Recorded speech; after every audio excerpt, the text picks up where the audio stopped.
Film ini mengisahkan Han Ji-hun, seorang jaksa idealis yang ditugaskan ke Shenyang, Tiongkok untuk mengawasi tim operasi rahasia NIS yang dipimpin oleh seorang pria bernama Yaksa.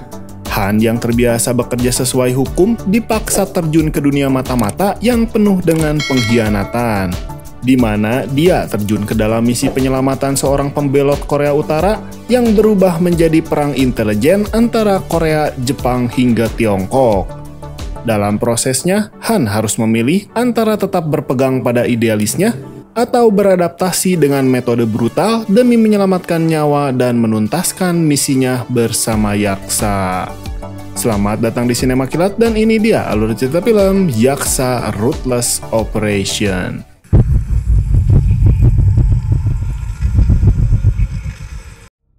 Film ini dibuka dengan seorang yang dengan tergesa-gesa dia segera memberikan sebuah harddisk pada seorang pria di dalam mobil tersebut. Tak lama setelah itu datanglah mobil lainnya dan langsung menghantam mobil pria itu hingga terbalik.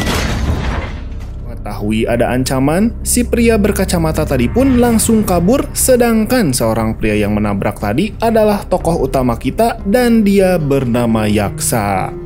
Dia pun segera merebut harddisk tadi dan melemparkannya sebuah bom hingga seketika mobil itu pun langsung terbakar sirna.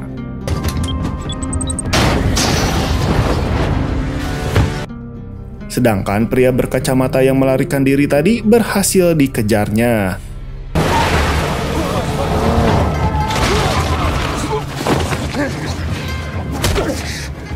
Usut punya usut, ternyata pria berkacamata ini adalah agen rahasia yang telah berkhianat karena dia telah menjual data-data penting pada musuh negara. Diketahui akibat ulah si pengkhianat ini, rekan Yaksa pun sampai terbunuh. Yaksa pun sangat penasaran siapa sebenarnya dalang dibalik pengkhianatannya.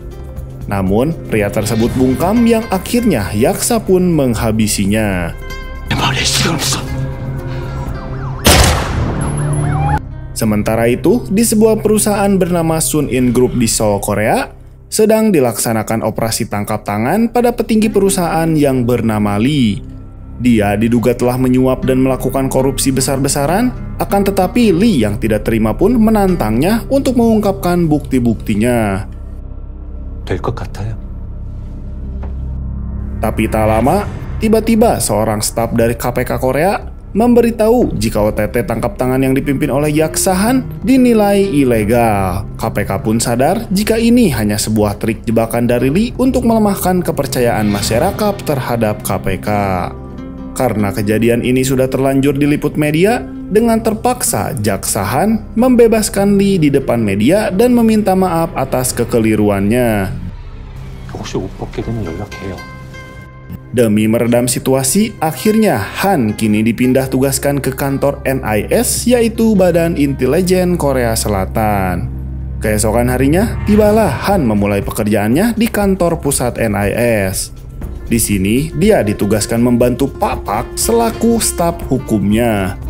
Tapi di sana, Han hanya bergabut-gabutan menyusun puzzle bersama atasannya dan dia merasa memakan gaji buta. Tak terima dengan itu, Han tidak tinggal diam. Akhirnya, dia mengambil misi yang seharusnya dikerjakan atasannya, tapi dia juga meminta jika misi itu berhasil, dia ingin jabatannya sebagai penyidik KPK dikembalikan. Akhirnya, Bu Yum selaku direktur pun setuju akan hal tersebut. Dan misi tersebut adalah mengawasi pergerakan agen NIS di Shenyang. Dia diminta memantau pasukan khusus berjulukan Tim Hitam supaya tidak terjadi pengkhianatan pada negara Korea Selatan. Singkat cerita, sesampainya Han di Cina, Han pun dijemput oleh agen rahasia bernama Hong. Baru saja bertemu, Han langsung bertanya bahwa apakah benar di kota tersebut banyak sekali agen rahasia dan mata-mata. Tapi sayangnya, Hong tidak mau menjawabnya karena dinilai terlalu sensitif. Sesampainya di kantor, dia pun berkenalan dengan Jong Bae dan Hyun yang nantinya akan menjadi partner dalam menjalankan semua misinya. Dan di hari itu, mereka pun langsung mendapatkan tugas. Si Han yang sebenarnya tidak diajak tetap ngotot untuk ikut dalam misi mereka. Namun dengan polosnya Han malah dengan santai seperti akan nongkrong ke coffee shop. yang akhirnya rekan-rekannya pun memakaikannya rompi anti peluru untuk jaga-jaga terhadapnya. Setelah momen random ini, tiba-tiba datanglah seorang wanita bernama Wong. Dia mengantarkannya masuk ke dalam sebuah gedung yang ternyata itu adalah jebakan dari intelijen Korea Utara, dan inilah yang terjadi.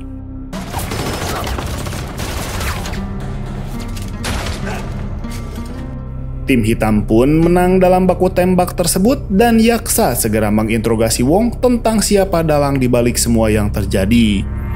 Namun, meski dalam kondisi ketakutan, Wong tetap tidak mau mengaku. Dia hanya dijadikan alat untuk menjebak tim hitam, dan di momen-momen yang menegangkan, si Han justru malah mengganggu dengan kekepoannya.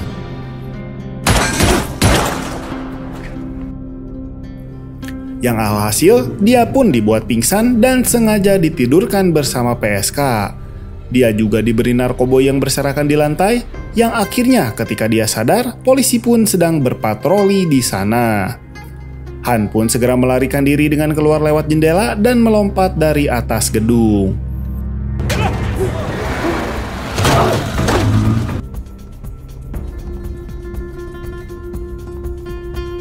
Ternyata itu semua adalah ujian dari rekan-rekannya untuk menguji ketangkasan Han. Setelah lolos dari ujian bertahan hidup, dia pun akhirnya bertemu dengan Yaksa. Yaksa pun sudah tahu jika Han datang untuk memata-matai mereka. Namun, dia juga menjelaskan jika pertikaian dengan penyusup Korea Utara tadi siang ada kaitannya dengan pencarian seseorang pria bernama Moon. Moon ini adalah Menteri Keuangan Korea Utara yang kabur entah kemana. Karena Yaksa dan tim hitam sempat ikut membantu untuk melindunginya, mereka pun kini jadi terseret dalam masalah dan terjebak dalam konflik intelijen. Setelah itu, tiba-tiba salah satu anggota tim hitam datang. Dan dia ternyata mendapat informasi di mana si Wong yang menjebak mereka ternyata atas suruhan dari agen rahasia Jepang. Dan kini mereka sedang menculik seorang gadis yang ada kaitannya dengan si Moon. Sementara itu, Yaksa bersama teman tapi mesranya yang bernama Rin kemudian diminta untuk melacak keberadaan Moon dengan imbalan harddisk yang berisi dokumen-dokumen rahasia negara. Sedangkan di tempat lain, tim hitam menyamar menjadi tukang servis agar bisa masuk ke dalam gedung Daiichi Elektronik. Padahal ya, gedung ini adalah markas agen rahasia Jepang. Dan karena para penyusup dari Korea Utara mainnya kurang cantik, mereka pun justru malah terjebak di sana. Alhasil, mereka semua pun dibantai habis-habisan. Lalu, kini muncullah pemimpin agen rahasia dari Jepang dan dia bernama Ozawa. Dengan santuy, dia masih makan-makan bersama para koleganya. Dan tak lama datanglah Yaksa dan Han. Jadi ketika dulu Yaksa dan Ozawa ini adalah musuh bebuyutan di dunia spionase. Dengan penuh emosi, Yaksa ingin menantang pertempuran karena jebakan yang dibuat oleh agen rahasia Jepang. Di saat emosi mereka sama-sama memuncak, tiba-tiba Ozawa diberitahu jika gadis yang mereka culik telah berhasil diselamatkan. Tentu saja berkat anggota tim hitam yang tadi menyamar sebagai si tukang servis. Mereka lalu kembali ke markas dan langsung menginterogasi si gadis tersebut. Namun, si gadis itu tetap membisu. Yaksa yang jengkel pun lalu menggunakan kekerasan, sedangkan Han yang melihatnya malah tidak tega dan berusaha melerainya. Si Yaksa yang gemas pun karena tidak mendapatkan informasi apa-apa lalu pergi menemui Rin untuk mencari ketenangan. Usai bermantap-mantapan, mereka pun mengobrol dan disinilah terungkap bahwa si gadis tadi bernama Yujon. Dan dia adalah anak dari si Moon, Menteri Keuangan Korea Utara yang selama ini mereka cari-cari. Sedangkan Han yang melihat wanita itu disiksa pun tidak tega melihatnya. Dia berusaha menyelamatkannya dan inilah yang terjadi.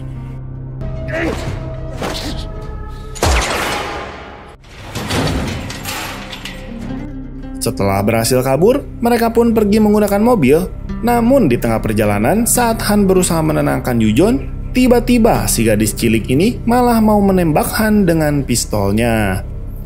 Akhirnya, demi keselamatan dirinya, Han pun turun dari mobil dan dia pun kabur melarikan diri.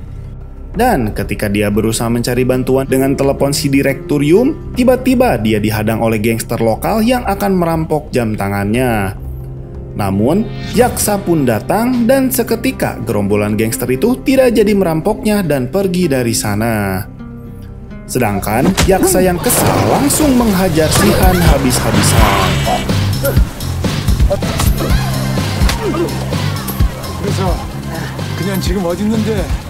Namun setelah pergelutan usai, akhirnya mereka pun berdamai. Setelah itu, yaksa segera mengajaknya naik mobil untuk melacak keberadaan Moon. Dan hanya dengan scan tangannya, mereka langsung dapat melacak di mana Yujon berada. Dalam 5 menit, mereka pun ngebut mengejarnya. Ternyata Yujon sedang berada di sebuah rusun yang sangat kumuh. Sesampainya di sana, mereka justru menemukan Moon yang sudah tertembak perutnya dan sedang sekarat. Sedangkan Yujon anaknya terpantau di GPS telah kabur entah kemana, dan polisi tiba-tiba datang dan akan menangkap mereka. Ternyata kedatangan polisi itu adalah jebakan dari seseorang.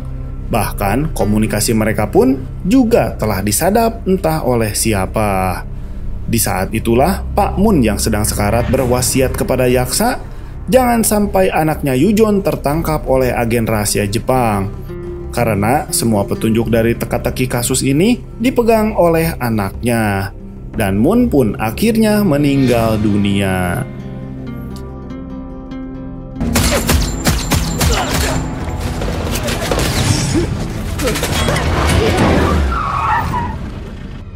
Setelah berhasil kabur dari kejaran polisi, mereka diberitahu jika markas mereka digeledah dan itu akan sangat berbahaya bagi keselamatan tim hitam. Akhirnya, yaksa pun dengan terpaksa meledakkan markas mereka demi menghilangkan jejak.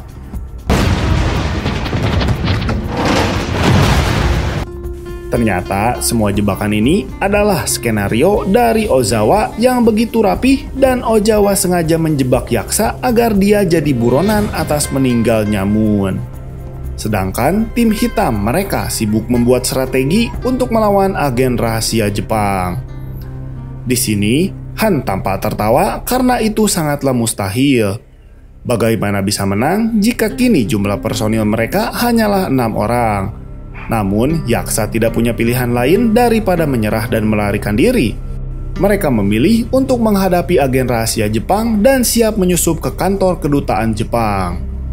Di sisi lain, ternyata si gadis Yujon kembali tertangkap oleh si agen rahasia Jepang, yang pastinya dia pun disiksa dengan suara yang menyakitkan telinga. Namun, Yujon pun di sana tetap bungkam. Sedangkan tim hitam pun memulai aksinya dan berbagi tugas masing-masing. Si Hong diminta mengulur waktu di Rutyum agar tidak ikut campur, dan satu orang mengalihkan penjaga di depan pintu gerbang. Satu orang lagi akan melepaskan drone berisi ratusan tikus yang nantinya akan mengacaukan pegawai kedutaan Jepang. Dan benar saja, kedatangan tikus-tikus itu membuat seisi kantor geger.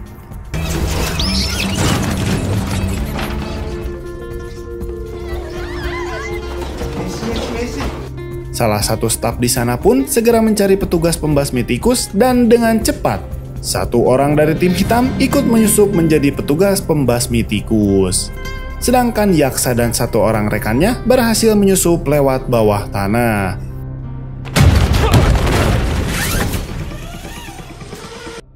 Dan akhirnya Yujon yang sudah lemas kini berhasil dibebaskan. Di dalam mobil, akhirnya dia pun mengungkapkan fakta sesungguhnya. Jadi, bapaknya Moon ini ternyata dulunya adalah agen rahasia ganda milik Jepang dan Korea Utara.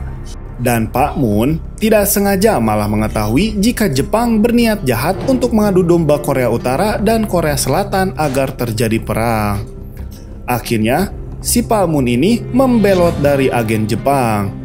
Namun, Pak Moon berhasil mendapatkan data para agen mata-mata yang tersebar di Asia Tenggara, dan dari detail-detail misinya, Semua itu didanai oleh uang hasil korupsi dan kini semua data rahasia itu disimpan oleh Yujon di negara Chili.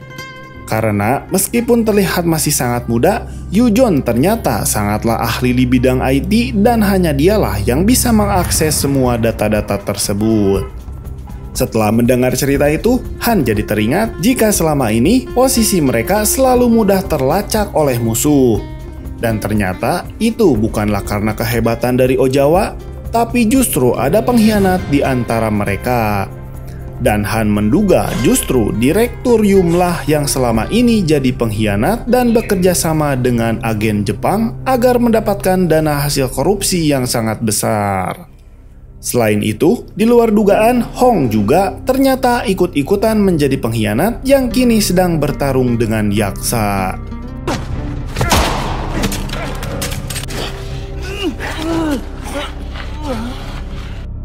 Sayangnya, kali ini Yaksa justru kalah dan terluka parah. Karena kondisi mereka lengah, si gadis Yujon pun kembali ditangkap oleh Ojawa. Yaksa pun menemui Rin si teman tapi mesranya untuk merawat luka-lukanya. Setelah itu, mereka pun mendatangi sebuah kuburan tua dan menggalinya. Sedangkan di dalam mobil, Direktur Yum sedang menerima telepon dari Ojawa yang memutuskan kerjasama mereka. Selang beberapa saat, datanglah truk besar yang dikendarai Yaksa dan mobil itu berhasil menabrak Direktur Yum hingga terbalik. Dalam keadaan terbojok, akhirnya dia memberitahu keberadaan Ojawa yang sekarang sedang menuju ke pabrik Cina. Di luar dugaan, ternyata Han yang lengah berhasil disandra oleh Ojawa. Dia pun diminta untuk mengecoh Yaksa agar bisa ketemuan dan benar saja Yaksa pun masuk ke dalam perangkap Ojawa. Dalam kondisi terpojok, Han diminta menghabisi Yaksa karena diancam keselamatan adik dan ibunya. Namun, tenang saja, Yaksa ini ternyata hanya pura-pura mati. Dan dia pun masih hidup karena selama ini dia berjaga-jaga menggunakan rompi anti peluru. Di sana, Ojawa berusaha menghapus semua daftar agen rahasia, tapi belum sempat melakukannya, Yaksa pun berhasil masuk dan menyelamatkan mereka.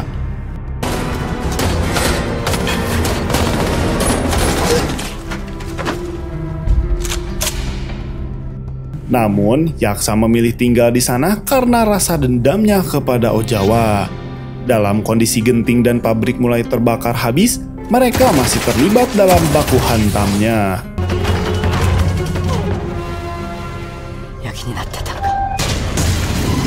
Han pun mencoba menggagalkannya, namun justru dia malah terkena tembakan. Saat Ojawa berpikir jika dia sudah menghapus semua datanya, ternyata itu sudah disetting oleh si Yujon. Jika data itu terhapus, maka yang terjadi akan sebaliknya. Data tersebut justru akan terkopi dan disebar ke seluruh negara. Dalam baku tembak dan pertempuran yang sengit, Ojawa pun berhasil terbunuh. Namun, Yaksa tetap tinggal di pabrik yang terbakar, sedangkan Han berhasil menyelamatkan diri. Setelah data yang tersebar, kini Direktur Yum tertangkap atas pengkhianatannya terhadap negara. Sedangkan si Bos Lee dari perusahaan Changin Group juga diringkus karena ikut mendanai korupsi Ojawa. Di akhir cerita, kini Han mendapatkan kembali jabatannya sebagai penyidik KPK. Tapi baru saja menikmati hidup normalnya, dia tiba-tiba ditelepon seseorang misterius yang ternyata dia adalah Yaksa. Yaksa ternyata masih hidup dan dia meminta Han untuk membantu misi selanjutnya. Dan film pun berakhir.